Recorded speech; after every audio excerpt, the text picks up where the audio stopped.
Rest. Okay, good morning everyone. Shalom Aleichem, Bruchim Habayim. We're continuing in our series that is called Davar, Yafeh, Be'itai. Davar, Yafeh, Be'itai. Where we're trying to connect the Parsha to the Zman Hashana.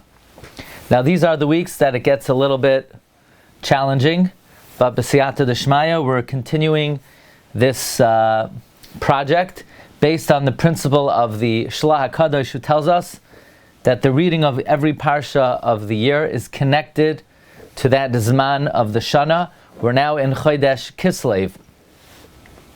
So let's see what we could do to connect Parshas Toldos to Chodesh Kislev. I'm going to share the screen with you, and I will pull up the Maramakoimos. If anybody would like to receive the Maramakoimos to their inbox, please go to our site, rabbidg.com, and you could subscribe to our twice a week email list. Okay, now, the mazel of Chodesh Kislev, the Sefer Yitzir writes, is a keshes, is a bow.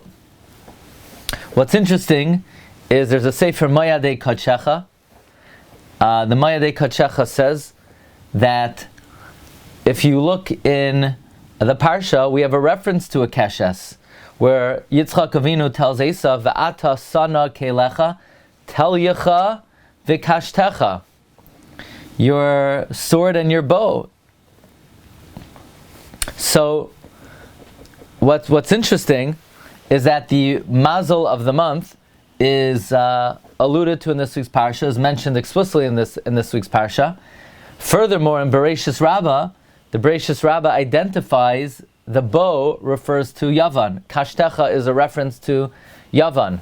That the expressions in that pasuk, Sana kelecha talyecha v'kashtecha, are a reference to the Galusim, and Kashtecha is a reference to Yavan.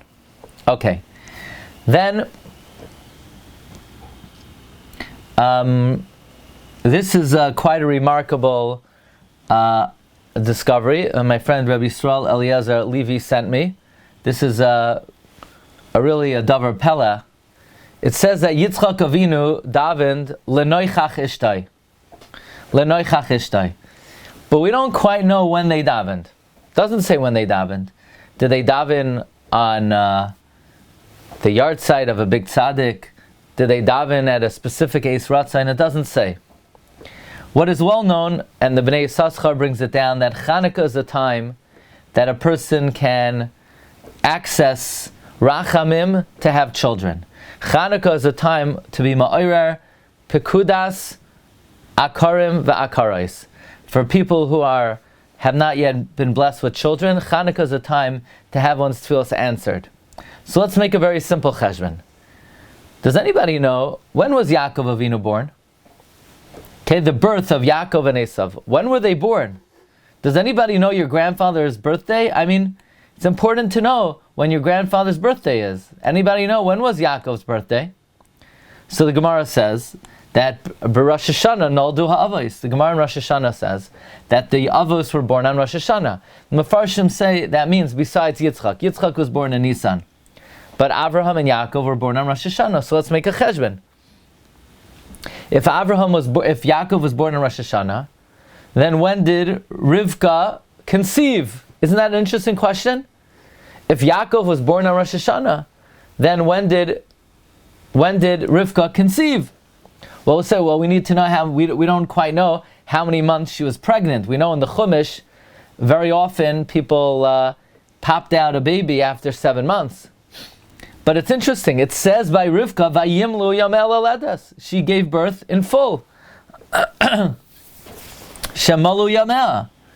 And by the way, also we find in Targum Yonasan ben Uziel that she gave birth after exactly 270 days. Wow, 270 days. That means 9 months. So if she gave birth on Rosh Hashanah, which is the 7th month of the year, then it comes out, when did she conceive? 9 months before Tishrei. So let's make a cheshbon. Elul. Let's go backward. Av, Tammuz, Sivan, Iyar, Nisan, Adar, Shvat, Teves.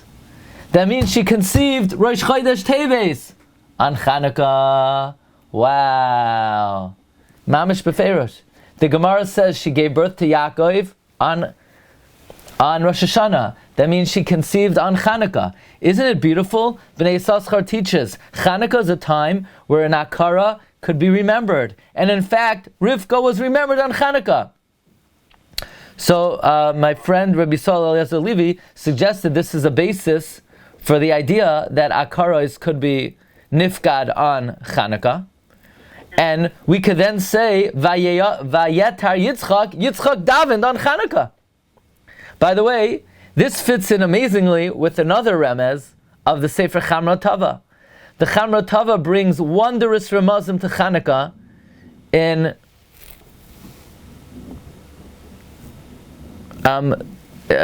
there's a mistake here. Lenoichach is Lamed Nun Chaf. It should say Ches.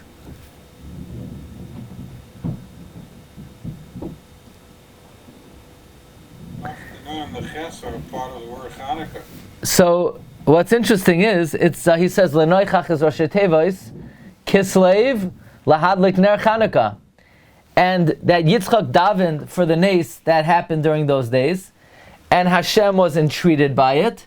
That he was zoicha to the Vayeyaser loy Hashem. He davened Lenoichach. What's Lenoichach? Kislev Lahadlik Ner Chanukah. So Hashem was entreated loy to give him the 36 neiros of Chanukah. But according to this suggestion, in fact, Rivka conceived on Chanukah. Okay. Another interesting remez is in the Balaturim. The Balaturim says, "Vayatek misham vayachbar beracheres v'leirav alav vayikra shmai rechayvos." That Yitzchak dug 2 wells, and the Plishtim came and stopped them up, and then he dug a 3rd well, and it was called Rechayvos. So the Balaturim says that Rechayvos is Keneged Yavan. How so? Because one of the Gzeros of the Yavanim, the Balaturim says, was to prevent us from Periya Verivya, and a miracle that we couldn't go to the mikvah. And a miracle happened, and the mikvah came in the house and appeared to all of them. And this is what it means, Ufarinu ba'aretz. Ufarinu ba'aretz. So this is a remez to the miracle of Chanukah, basically. I wasn't familiar with this miracle that occurred on Chanukah, but the Balaturim brings it down that one of the miracles that happened in the times of the Yavanim is the Yavanim were goyzer that you couldn't go to the mikvah, and a mikvah appeared to everyone in the house, and therefore they were able to procreate. So the words Ufarinu ba'aretz are a remez to this miracle. So here we have another remez to one of the miracles of Chanukah in Parshas Toldos, the parsha we read in Chodesh Kislev. This was brought to my attention by my good friend Rabbi Avram Zon. Okay, and here's another one that my friend Rabbi Rafal Ansel of France suggested, and then I want to add on a small remez. We know the Sefer Yitziro says that the letter of Chodesh Kislev is a samach. Do you remember Cheshvan? Cheshvan was a nun, and we brought many remazim to the nun. That the upside down nun until Terach, until Avram came, there was Charoinaf, and then Lech Lecha was the Avraham Avinu gave strength to the nun. Well, this month is a samach. Do you think it's a coincidence then? Then the month of the samach, at what age did Yitzchak have children? V'Yitzchak ben Shishim Shana Beleda Soisam. This is the month of the samach. And I would humbly add that Yitzchak tells Esav, you can't start up with Yaakov now. Why? V'dagon v'siroish simachtiv. Simachtiv is a reference to the samach, the letter samach, which is dominant in Chodesh Kislev. So I would also add that there is important always to bear in mind that after the nun, After the Nun in Chodesh Cheshvan comes the Samach in Chodesh Kislev. And you all know what happens when a Nun is followed by a Samach. You have an S. You have an S. Because after Nefila, after falling, Hashem comes and He supports us. After Nun, Hashem gives us Samach. And that's when we have a miracle. So in fact, we do have a miracle. After we experience the Samach the whole month, we have the miracle of Chanukah at the end of the month. Okay? So Baruch Hashem, this I knew was going to be one of the tough parshas, but we have 5 compelling connections between the month of Kislev and Parshas Toldos that we're going to read this Shabbos. Recording stopped.